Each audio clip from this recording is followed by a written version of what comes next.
Good morning.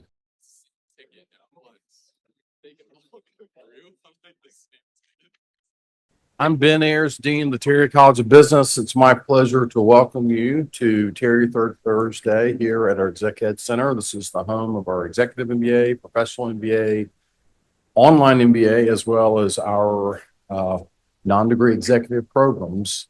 I'd like to thank our alumni board for organizing today's event and this entire series. They do so much for the Terry College.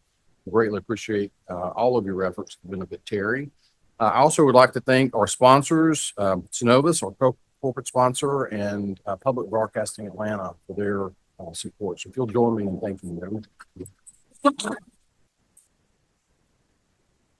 Next month, we'll have Griff Lynch, who is the president and CEO of Georgia Ports Authority. And so that will be another great presentation. A little bit of update on campus if you have not checked your social media this week. So Financial Times came out with their rankings of full-time MBA programs. And for the second year in a row, we were ranked #1 worldwide for return on investment. And so we are celebrating back-to-back worldwide championships. I think our football team didn't even say that. So that's we're thrilled to do that. And so now I'd like to invite Nick Maddox up to introduce today's speaker. All right. Thank you, Dean Ayers. My pleasure to introduce today's speaker and my personal friend, Christiaan Durdaller. Christiaan's the president and CEO of cybersecurity insurance firm INSUREtrust, which specializes in cyber liability and technology error insurance. He also serves as the cyber practice leader at CRC Insurance Services, where he develops strategies to keep the company's offerings competitive. Christiaan's team has earned the Cyber Brokering Team of the Year award from Advisen for 7 of the last 8 years. He's been recognized as a top specialist broker by Insurance Business America for 4 years and is a Cyber Risk Industry Person of the Year in 2018.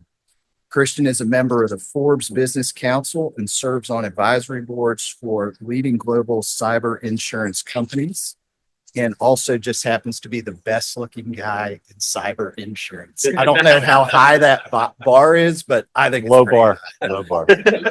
Please welcome or join me in welcoming Christiaan Durdaller.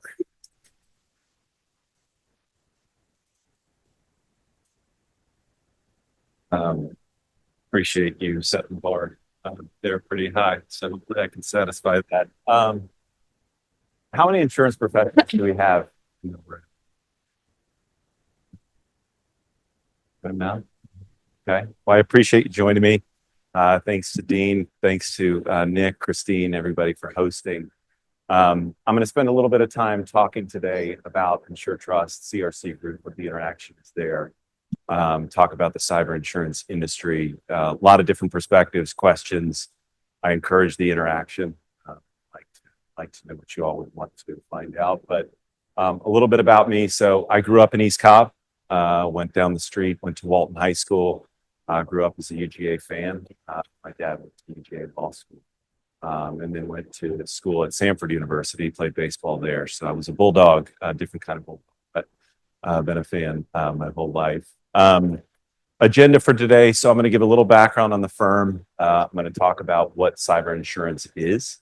Everybody has a PDF sitting in front of them, but I'm going to go through what insurance companies look for from their clients, which varies by both size and industry.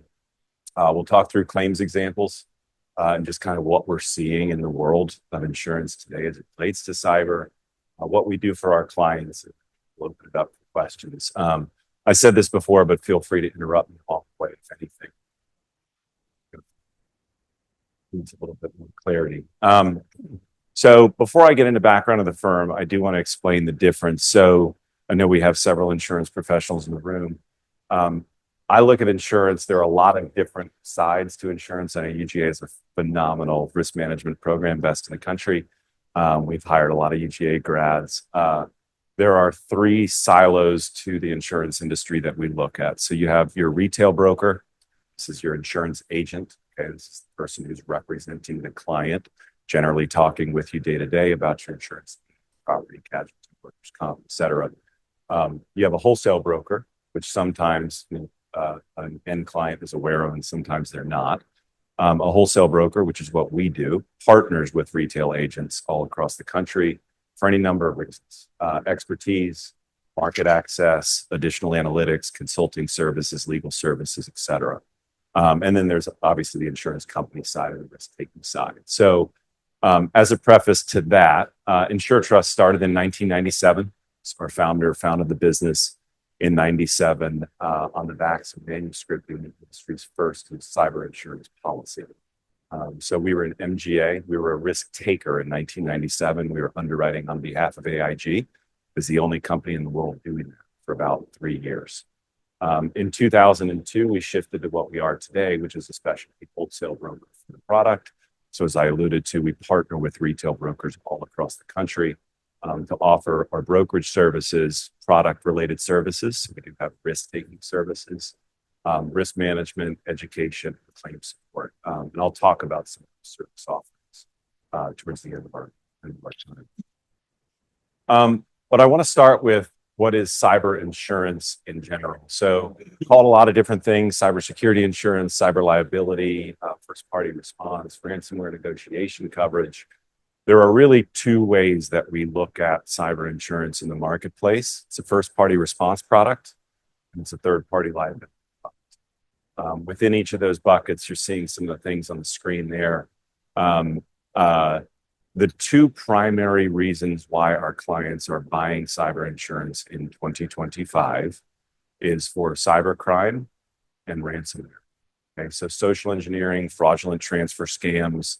Most of our clients that I talk to either have had it happen, or know a client or a company or a friend that have had it happen, and or are reading about ransomware attacks. While those are kind of the two primary components that clients buy for, other than contract requirements, because somebody like me told them that they should, is the things that you're seeing on the screen. So you're purchasing a first-party response product to do a number of things. If you have a ransomware attack, so a client or a cyber criminal gets in, they lock up the systems, they demand a certain amount of cryptocurrency in order for you to unlock the systems. The first thing that you're going to have to do is get a forensics team to come in and figure out exactly what happened. Right? And you would be shocked. We've heard from a number of clients that have had incidents. They said, well, we just unplugged our system and plugged it back in and we restarted it. Turns out that's not the best way to get criminals out of the system. But you're going to hire a forensics team. So part of what we do is we're organizing with the insurance company who their approved panel vendors are for any sort of ransomware attack. They get pre-negotiated rates for getting in the system to figure out what happened. And they offer the expertise in ransomware negotiation, right? So the question we get a lot from our clients is, if you ever get locked up and there's a demand from a cyber criminal, should you pay it or should you not? What forensics does is it helps you find out whether or not you should pay it, right? As shocking as it might sound, there's actually a customer review network for cyber criminals.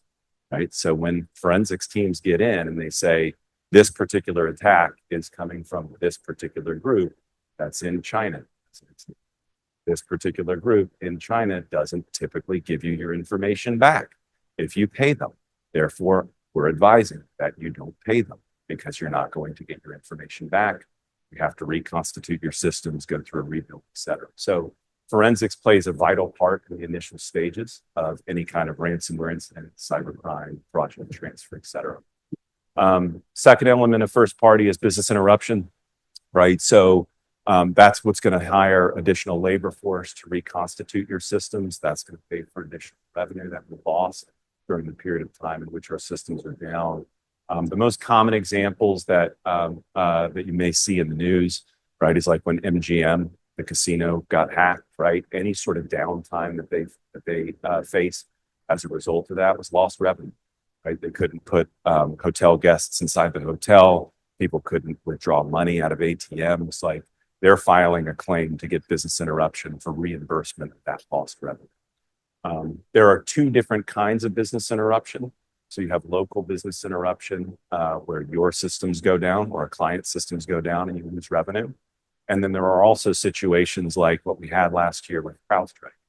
I remember when CrowdStrike had the outage that they had, and it forced Delta Airlines had issues for days upon days. This may come as a little bit of a shock. Delta Airlines doesn't carry cyber insurance, and that's why you would have seen in the news the arguments between CrowdStrike and Delta Airlines over what took place. But in those situations, right, it's not Delta that was actually down during that period of time. It's a third-party provider. So a piece of pushback that we get from non-buyers a lot is, well, I'm not ever going to have issues in my system. Well, do you rely on any third-party technology vendors to do your day-to-day work? Right? Your outsourced payment processing companies, your outsourced accounting companies, your outsourced technology companies. I mean, how many things are we storing in the cloud nowadays? Third parties not on our local systems. Right. So business interruption expands to revenue loss when our systems are down, and it also responds or should respond when our third-party provider systems are down. Public relations. So we're getting public relations costs. That can be as small for a small company as an outsourced call center to tell your employees what to say if somebody asks about the incident. Right. From time to time, those that do not purchase cyber will have an incident and they'll tell their employees, say, hey, we had an incident. Just know if anybody calls that our systems are going to be back up and running in a few days.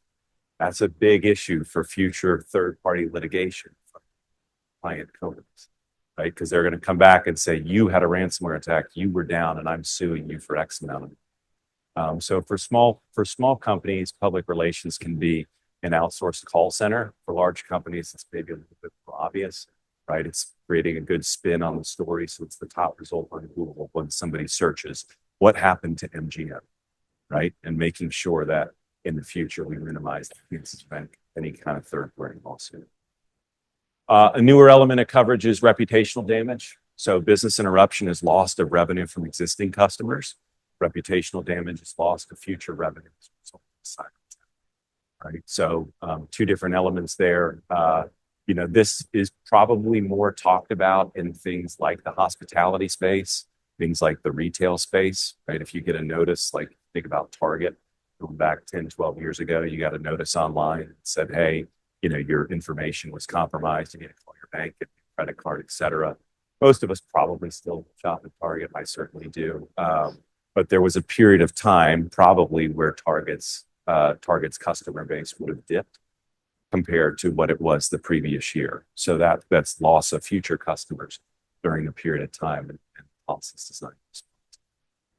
And then ransomware, which I talked about, ransomware and social engineering or cybercrime, fraudulent funds transfer are the two most common forms of loss in today's marketplace. As I alluded to before, it's the majority of the reason that clients are buying insurance. Ransomware, as I alluded to, get in the system, lock it up, demand a payment, use the forensics team to help negotiate that payment, that settlement down. The average ransomware demand in 2024 was about $2.5 million. The average ransomware payment in 2024 was about $1 million. So what the forensics team is going to do is they're going to spend time with the criminals negotiating that demand down and then get to the client to a spot where they say, hey, this is about as low as they're going to go. We're either going to have to decide to pay it to our systems, which leads to business interruption and some of the other things that cybercrime, I've focused more on, as I alluded to, social engineering. So social engineering is where a client gets duped into parting ways with their own funds. Right. So a client gets into an email system and they say, hey, Nick, we just finished your contract work. Here's the invoice for $250,000. Here's our new banking credentials. Click here to pay. Goes to the controller. Controller pays it because they just did this work for Nick's company, only to find out it was a cyber criminal that got into somebody's email system, tricked Nick into transferring money to a fraudulent third party. Nick finds out 3 weeks later, the actual vendor follows up, says, where's my payment? He says, well, the controller paid this 3 weeks ago. And then we find out actually he didn't pay the vendor, right? pay the fraudulent third party. So cybercrime is interesting because social engineering specifically, crime insurance was developed for the theft of tangible assets, right? Money, property. Cyber was developed for the theft of intangible assets, so data, right? And now all of a sudden you've got this cybercrime interaction where the theft of data, so getting into somebody's email system, leads to the transfer of somebody's money, right? So cybercrime and social engineering is not even where like our employees are the issue, right? Our employees are the issue in that. And we talk about like real, and you have some of the control lists on your desks, some of the controls that cyber insurers look for. We can be the most secure company in the entire world, and we are one employee away from clicking a link that allows somebody to get into our system, right? So when we're talking to clients of any size and shape, any industry class, we're talking about ransomware and cybercrime, and then the related first-party expenses that come on the backs of that. Third party, so liability, excuse me, cyber liability is any sort of third party lawsuit that we face as a result of a either security failure or privacy incident, right? I'll talk about claims here in a minute, but privacy would be the release, like, I don't know if everybody got a notification letter from Change Healthcare. Anybody get the Change Healthcare notifications? They faced a data breach. It affected about 1 out of every 3 Americans.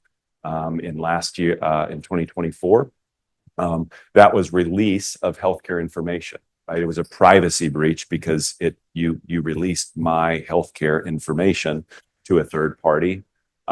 Security breach is when somebody's getting into the system, capturing information, releasing it privacy-wise, and then facing a lawsuit as a result of that security failure. So when we talk about cyber liability, it means a lot of different things to a lot of different people. I think about it in 2 silos: first-party response product, and then third-party liability, any sort of defense or settlements, fines, and penalties that comes on the back of that. Before I get into what cyber insurance companies look for from a coverage perspective, any questions that I can answer? Specific examples, sure. I'm just curious. I guess I'm a little naive, but I was surprised that we pay, that a lot of companies have to pay. And what percentage do you pay to get out of the ransomware? So there's a lot of argument that we shouldn't be using insurance to fund cyber criminal organizations or terrorist organizations, depending on what you classify them as.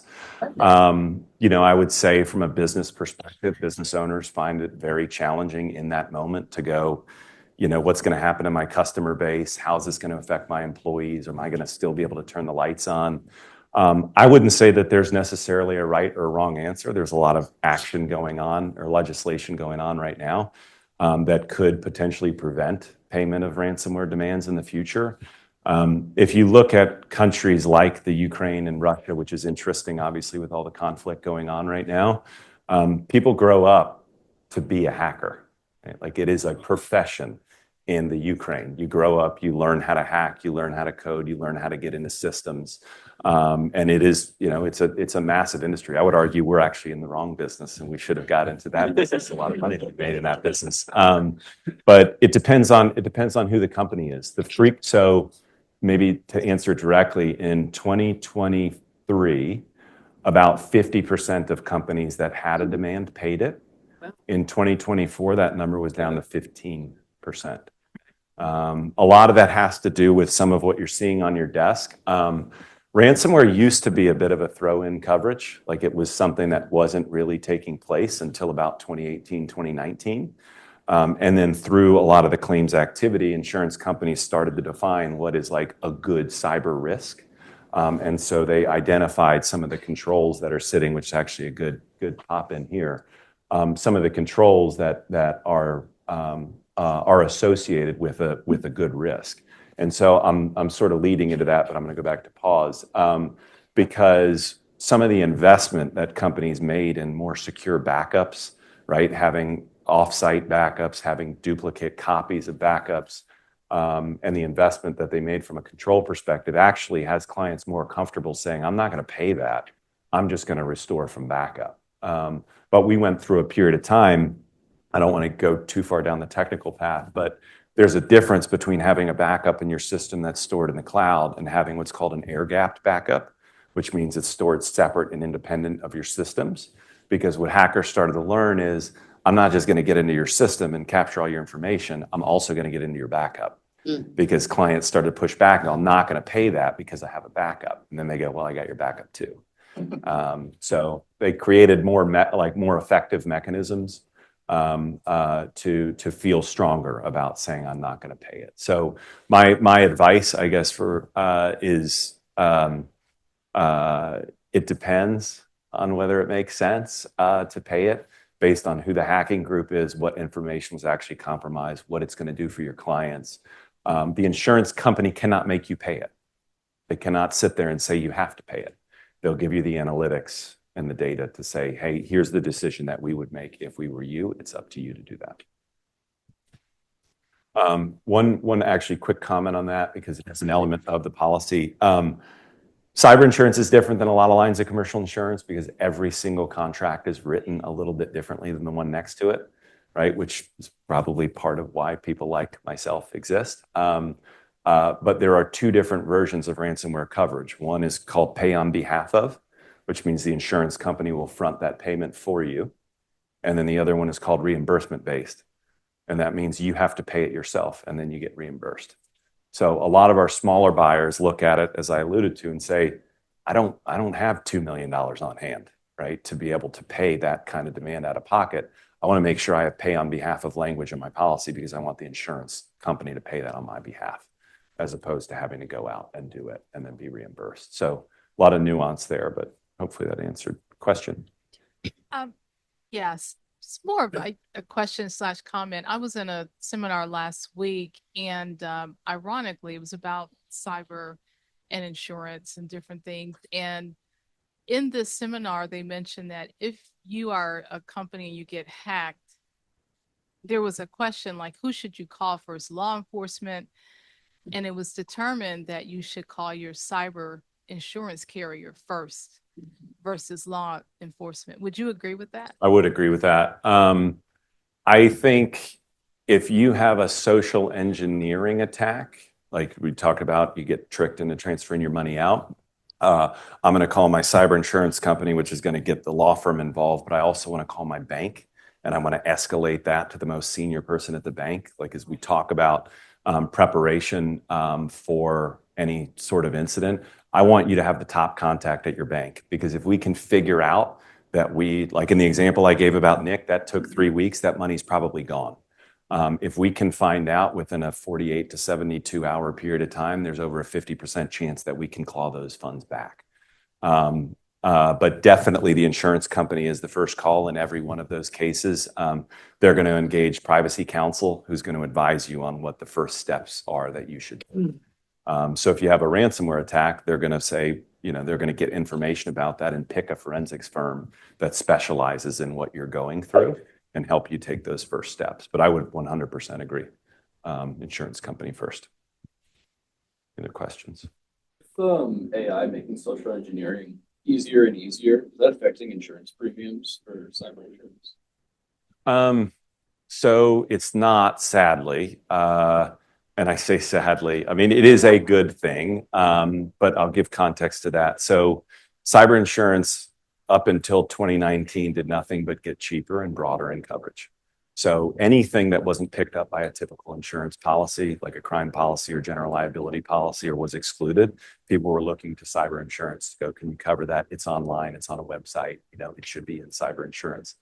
And then 2020 happened, where there was just an explosion of ransomware. And any client in here that looked at their cyber insurance renewal premiums from 2021, 2022, 2023, they skyrocketed. It's 300, 400, 500%. And we had clients who never had an incident and faced terrible, terrible renewal terms. Because there's so much supply coming into the market, new insurance companies who want to diversify, they have a lot of, as an example, property exposure in the state of California. How can we recoup some of those funds? I want to try to get into cyber insurance. There's a lot of new insurance companies that are getting into the space and the supply is actually driving premiums back down. I don't say that I, as an insurance broker, don't want premiums to go back down. Obviously, we want that for our clients. What I don't want to deal with is another 2 or 3 consecutive years where every single buyer is yelling at us about how terrible their renewal terms are because we just chased all the rates back down and had this explosion. I'm answering your question to say AI has been around for a very long time. It's obviously like if you're an NVIDIA investor or any other AI company, you're very happy right now talking about it a lot. It's certainly being utilized to launch more social engineering attacks. But what insurance companies have done is they've sublimited the grant for social engineering coverage. So if you buy $1 million in limit, typically you're going to get anywhere from 50,000 to 250,000 in social engineering coverage, because cyber insurers and like they're losing money on social engineering, but they're maintaining their profitability by sublimating. So they're saying, I'm not going to take on more than a $50,000 loss in this policy. They'll increase it. They'll give you $1 million in limit, but they'll 4x the premium to be able to do it. So it's an interesting dynamic because social engineering is what clients want, but you as a small business, sub $10 million revenue company, you can buy cyber insurance for $1,500, right? But you're going to get a small grant for social engineering. If you want a large grant, so full policy limits for that, you're probably going to pay for the same policy because of the frequency of attack. So it's a very long way of answering your question. But the sublimit on the policy is what's preventing it from losing the model. Yeah, I'm just curious. Somebody asked about law enforcement. Like, who is the enforcement? Is it FBI? I mean, because I imagine like the Atlanta PD or GBI probably aren't the first phone call. Yeah, FBI. I mean, if we had a privacy attorney in here and the FBI in here, they would argue. FBI would say we want the call first, and privacy attorney would say we want the call first. Privacy attorney would say the FBI gets in and they make a mess of what we're trying to do because they want to catch the criminal. The reality of the matter is, unless it's a very, very large scale attack, like we had a $75 million ransomware demand and payment in 2024. So one of the largest in history. The FBI probably very much wants to get involved in something like that because they want to locate who the gang is. The frequency of this, they don't really have time for, right? And PD is not going to do anything for you there. Yeah.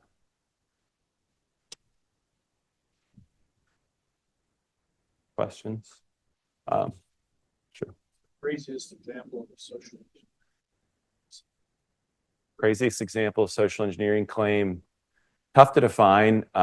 We saw 1,400 of them in 2024.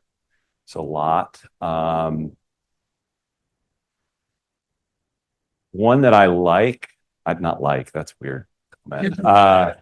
To reference was an artificial intelligence-led deep fake that was a board meeting that was held with 3 fake attendees that tricked the head of accounting. So they were like the physical presence, like of the CEO and the CFO and the controller. Tricked the controller into transferring. It was like $15 million. Fell for it. So the voice mimic, the face mimic, like Zoom call, board meeting, got him to transfer $15 million. That's not. Sorry, I definitely want to go back. That's not something I like, but it's a maybe more easily referenced one.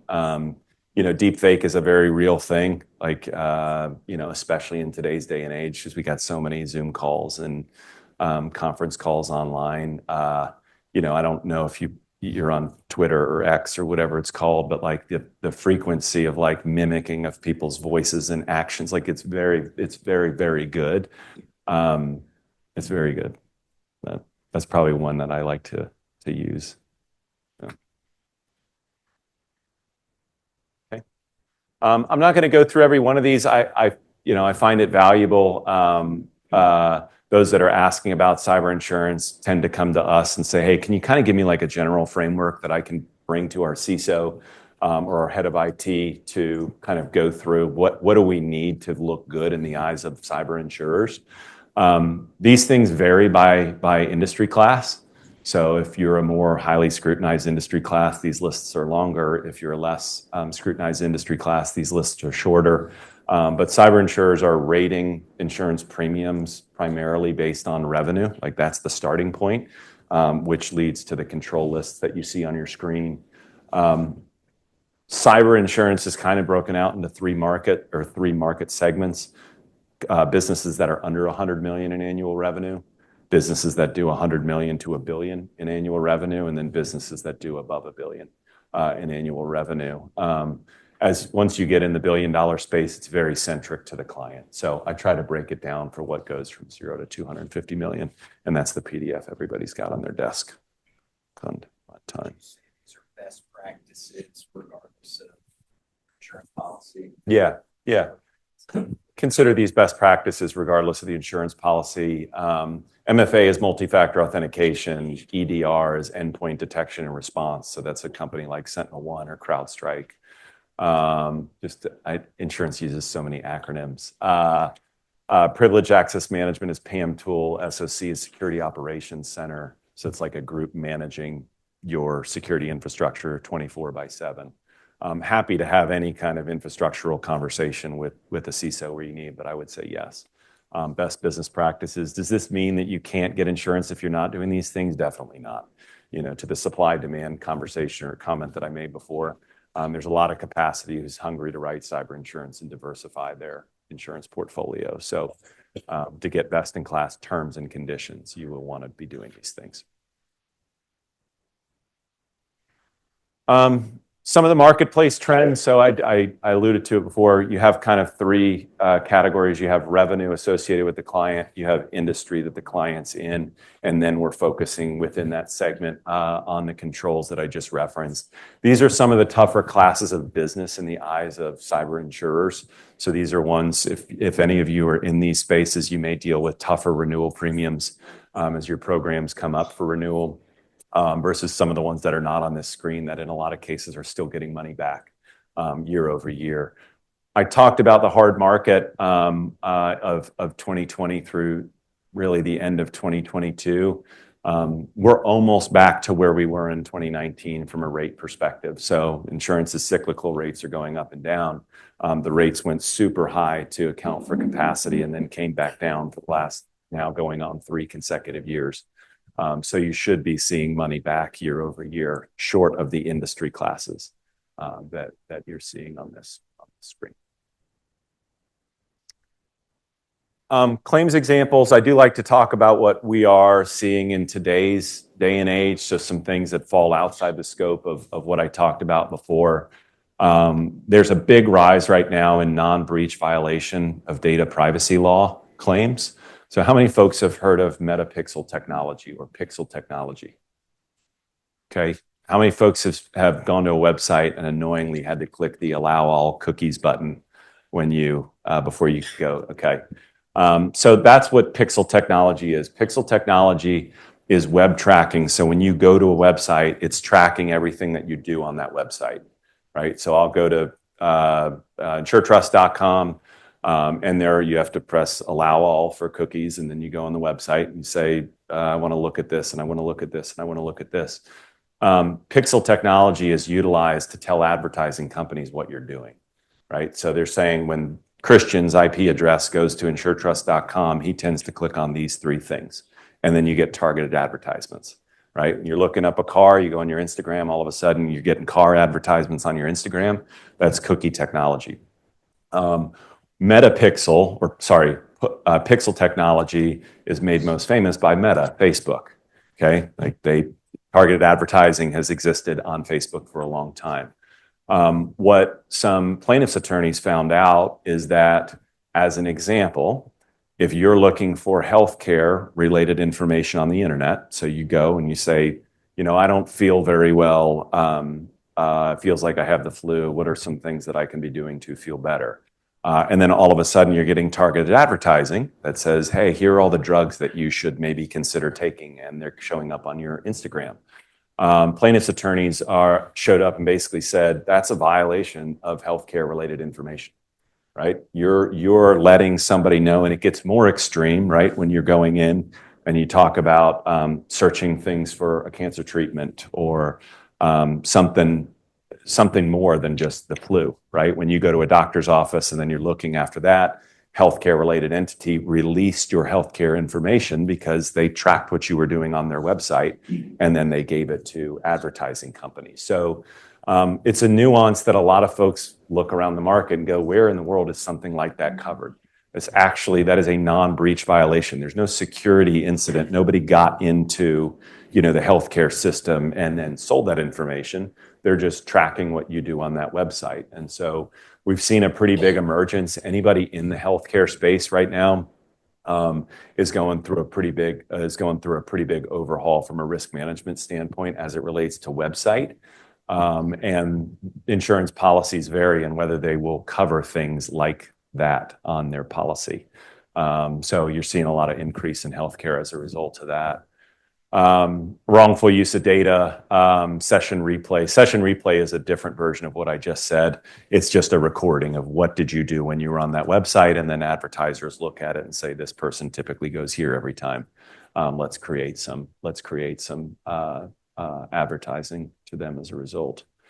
Third-party litigation has been growing. So cyber is what's referred to as a short tail coverage, right? So you buy $1 million in limit, you have a ransomware demand, you negotiate that over a period of hours or a period of days, you pay that demand, and the insurance company files that loss, right? Third-party litigation is not something historically that has affected cyber as drastically as ransomware or cybercrime, which has added a whole new element to how cyber insurers rate insurance. Because when you have a metapixel claim and then a class gets together, files a class action lawsuit, says we want $1.5 million, it takes 2 or 3 years to settle that claim. It takes 2 or 3 years for the insurance company to adjust rates as a result of that claim. Cyber used to, and why it moved so fast in the 2020, 2021, 2022 period is because you had an influx of ransomware demands and you had instant losses that companies had to make rate adjustments for. And so the emergence of third-party litigation should hopefully create a little bit more consistency in renewal premiums, but it is definitely something that's going on right now as it relates to pixel technology. And then the item at the bottom, I just bring it up and I want to be conscious of time and leave time for questions. So systemic risk issues is what every cyber insurer views as their greatest nightmare. So in property insurance, using the very unfortunate incidents in the state of California as an example, as a property insurer, you only want so much wind exposure or quake exposure or flood exposure. And you can underwrite to that, and you have actuaries. And then eventually you go, I don't want any more exposure in the state of California because I'm either not getting enough money for it, I view it as too risky, or I don't have enough reinsurance to back what would be a 1 in 100-year loss. So you diversify it. You say, all right, I want Midwest exposure, or I want non-coastal exposure. In cyber, we don't really do that, right? We look at companies in the security-based infrastructure that I talked about. Maybe we capture who is the endpoint detection and response provider. But the biggest fear in cyber insurance is that you have an incident like CrowdStrike that affects tens of millions of companies all across the United States, because we're not underwriting it in today's day and age to say, how much CrowdStrike exposure do we have in our portfolio, the same way we'd say, how much coastal exposure do we have in our portfolio? We're not underwriting to say how many of our customers are using Salesforce, how many of our customers are using a specific accounting firm. PowerSchool, the one that on the bottom there, is a third-party technology company that represents about 18,000 schools across the country, universities across the country. They store enrollment and financial related information on about 60 million students across the country. They had an attack. They had a security incident about a month and a half ago now. And that is something cyber insurers are going to look at and go, are we going to be affected by 18,000 policies that are all on our portfolio because of a systemic risk issue or a single point of failure that triggers our entire portfolio? So big focus on systemic risk, and it's the balance. How many have actually gone through the cyber insurance buying process? Okay. Was it easy? Was it hard? Was it frustrating? just have to learn a lot Okay. about what's in and what's covered and what's not, and then adding cyber liability on top of it. Like it's a lot to comb through to figure out the amount of how much risk you want to take Okay. versus how much you want to pay. Yeah. Yeah. Fair. I will say it is a more invasive process than it's ever been, right? Because we want to understand what you're doing behind the curtain, which is something we've never asked. But it is still not a complicated process for small businesses. So when you're, call it under 50 million in revenue, which is a big business, by the way, that's how the insurance market looks at risk. You can, in some cases, just submit name, website, and revenue, and you can get quotes from insurers all across the country, which is a bizarre concept to think about. The point of it is, because there's so much supply right now, insurers are trying to make it easier for buyers to buy. As much as it might not have felt like that, they are trying to make it easier to buy. And so they're not trying to get into the depths of information of saying, what are all these things that you're exposed to? Like, what are your third-party providers? So it's a big issue. It's a talked about issue. It's the doomsday. When CrowdStrike happened, there was a lot of fear in the marketplace on what that was going to do for it. Fortunately, knock on wood, we've made it through it. I'm not going to go into our resources unless we don't have any questions. So I do want to be cognizant of time. We've got 4 minutes or so. Asher? With your experience, how do you personally use technology? With your experience, obviously with cybersecurity, how do you personally use technology to avoid being compromised? And then how would you advise, small businesses with, 10 employees or under and how to use their technology? Good question. I like, it's easy. It's hard for me to say this. For a long time, I kind of had the same password for everything. And there's definitely some things, you get the notification on Apple and it's like, your password was a part of a leaked website. Do you want to change it? I'm like, oh God, I don't know if I'll remember it. But I would say start with the strong passwords, right? Like you should use Apple or some kind of password storage facility to get a strong password in every single thing that you do. You should be rotating your banking password once a month. Like I think for your commercial bank and then for also your personal bank. The password storage applications, 1Password is one that insurance companies look at a lot that they really like. Some version of that. Like I think, I have a good password on your phone, kind of like basic stuff, I suppose that I would push on, but you'd be surprised how many people just don't want to do it. They want to have the same. We have to get into even my email, which doesn't have access to all of our IT infrastructure very intentionally. We have to change our password once a month. So I think this probably a good comment. So on the dark web, when there's a ransomware attack that happens, what happens is you have a criminal that gets in and gets your password. Getting passwords actually really easy. Like there are password kits that can track the way that you type, and then they record that, and then they can use that to get into your email account. That part is easy. On the dark web, your information is everywhere. Hackers are just trying to figure out who's the right person to utilize that information for. Within a business, it's what's called privileged access credentials. Okay, and those are the keys to the kingdom. So I don't have the keys to the kingdom. I can't edit IT infrastructure for INSUREtrust or CRC Insurance Services, but our head of IT can. When privileged access credentials are taken, criminals go on the dark web and they sell them for $10,000, $50,000. Ransomware as a service gangs buy those credentials and they use those credentials to then launch their attacks. So the ones who actually take the credentials to start with are not the same ones that are launching the attacks. It's the ransomware as a service gangs who utilize those credentials to launch their attacks. So there are services out there there's a personal service called Dark Web IQ. You get your dark web notifications for free on the Experian app as an example, or TransUnion app. But there's sort of advanced services that you can buy Dark Web IQ, which is one of the things that we use, that work on the dark web as a trusted criminal. When privileged access credentials go for sale, they buy them on your behalf. So there are personal lines insurance policies that you can do for that as well. But as basic as it sounds, it really does starts with a password. How to formulate this, but with what you were saying in the large groups or large amount of supply that's out there right now, it seems like they're taking on a lot of risk and it's not calculated. Is that in a short amount of time? Is that driven by the acquisition space within cyber? And do they think they will just write a bunch of policies, show a high ARR, and then sell to somebody before it's an issue for us? Yes and no. Depends on the company. I would say there's been a lot of venture capital that's come into cyber insurance over the last, really starting in 2017, 2018. There's some pretty well-known insurance company or MGAs. So those that write on behalf of insurance company paper, that raise money and capital based on submission flow, new policy holders trying to mine for that data.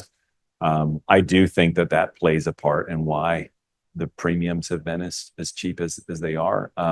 We saw some sales last year. Corvus sold to Traveler. Obviously, Traveler's a very, very well-known brand. Corvus probably less of a known brand, but was underwriting in an INSUREtech way. So they use external vulnerability scanning to judge what your premium is. So they would scan the external network of your systems and they would say, I could probably get into here if I wanted to.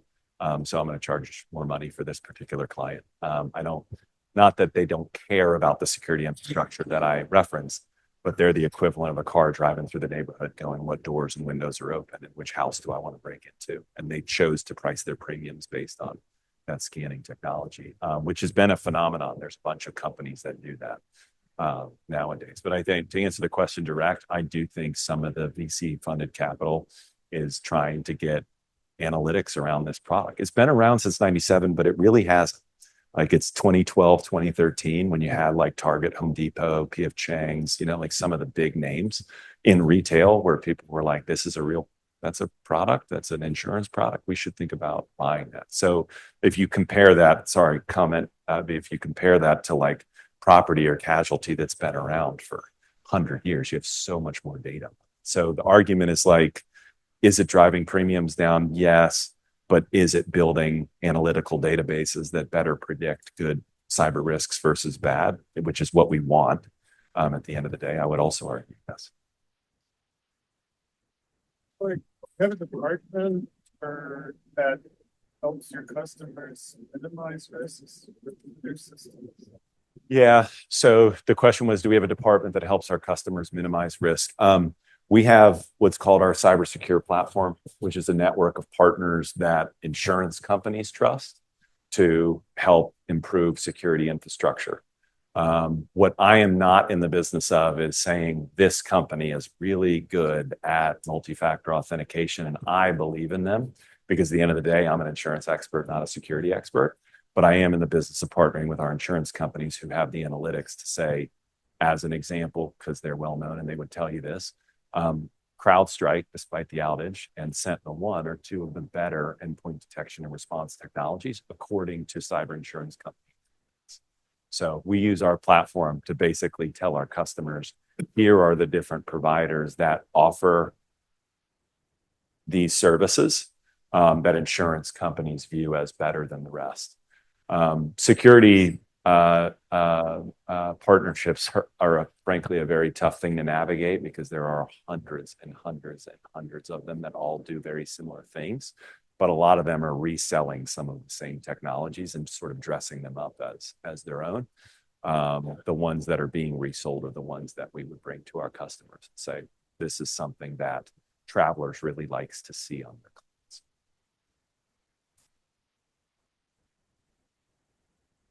As a consumer, I think we've all gotten those things in the mail that you had mentioned about, your information has been hacked. My tendency these days is to take that and put it in my shredder. It used to be like, oh my gosh, I need to log in right now and I need to sign up for this service that they're offering me for free to check my credit. But you seem to get these things in the mail so frequently these days. Question is that partially because the insurance carriers are kind of pushing these things out? Are they the ones doing it? Is it companies? Who is it the one that's pushing these things out? And I've also heard that if you do take those letters and you do sign up for that service, that you then somehow limit the liability potentially for that company if there ever was like a hack of your actual information. I put them in my shredder too, so that makes me feel better. Who's requiring those? Those are state laws. So each state has their own independent notification law that triggers the requirement for it. And the requirement varies. Is it just physical or is it electronic notice that you have to provide based on what the state is and what pieces of information on you are captured that trigger that notification? So what the privacy attorney will do out of the gate is they'll get in the forensics firm that finds out actually who was affected by it. And then they'll come back, find out who's affected, what states that they're in, and then decide what they want to do from a notification perspective based on state by state laws. I think all 50 states now have a notification law. If it's not, it's 49. I should know that. But started with California, which should maybe come of no shock. But it's the state laws that are requiring that now. And what was the second part of the question? Guess it's more or less just like what would you say is like the limitation of liability if you do, like the impression is that there is a limitation. I'm not a privacy attorney, so I don't want to say that'll be a direct limitation on it. I don't typically take up the credit monitoring because I have the Experian app and I just use that for kind of the same service. They're required to offer it. I think the take up rate is like less than 25%.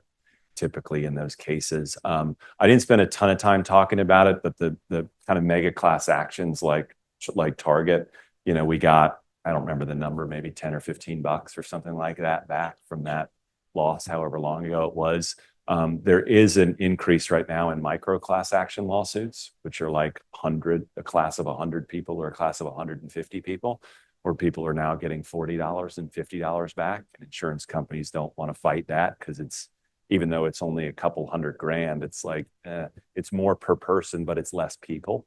In those cases, we'll see what happens over time. Does that limit the liability in the micro classes? I'm not sure. Good question. Good question. What was your number one worst industry that you showed on that chart? What is the worst industry? Like it showed auto. So there's a third party IT management company called CDK, the acronym, that suffered a cyber attack in 2024.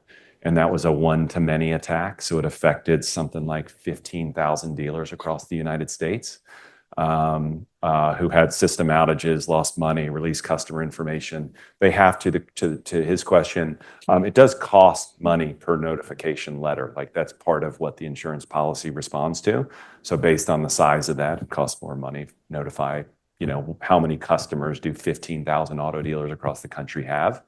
Auto dealers is maybe a nuance within that is insurance company will look at it in two ways. They'll look at just pure revenue as a rating base, and then they'll also look at after you take cost of goods sold out. So like the vehicles that you push out, the money that you retain as opposed to your total sales. There's been a long time argument that we're underpricing auto dealers by taking cost of goods sold out.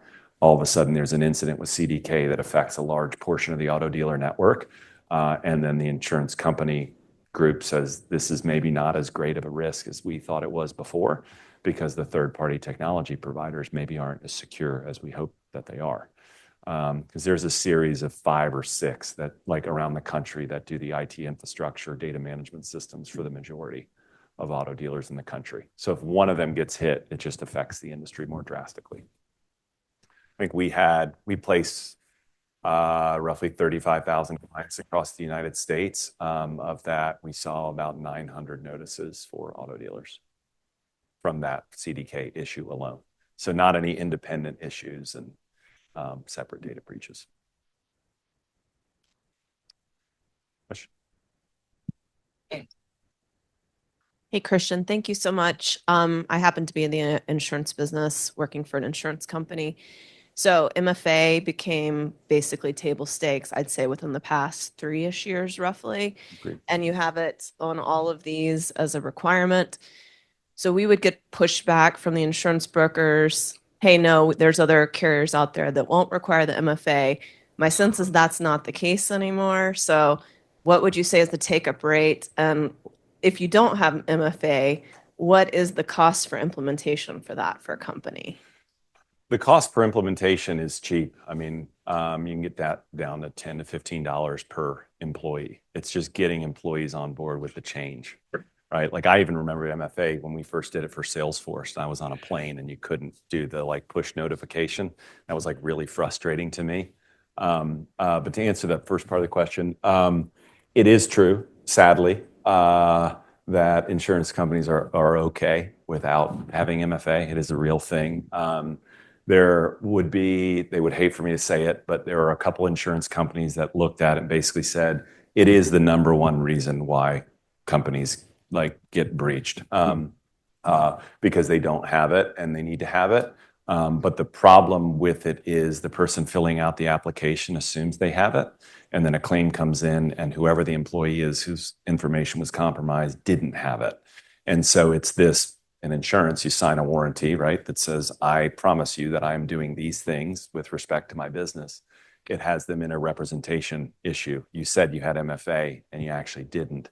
But cyber is not an auditable policy. So we're not looking like throughout the policy period to make sure that you're doing it. So as crazy as this sounds, because of the frequency of that, we had a couple cyber insurance companies that said, I don't care about MFA, not because I don't care about it, because I don't think actually clients in the small space recognize whether they have it or not and what employees have it turned on or turned off.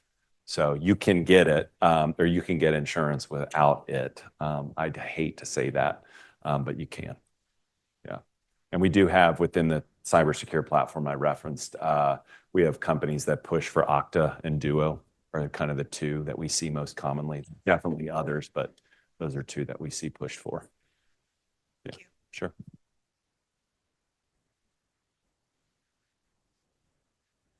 Questions? Okay. I think I'm over a little bit on time, but want to give a thank you for hosting me today. Thank you, Nick. Thank you, Dean. Thank you, Christine. And thank you for the interaction. If you need anything, I'll be around for a few minutes. Thank you very much.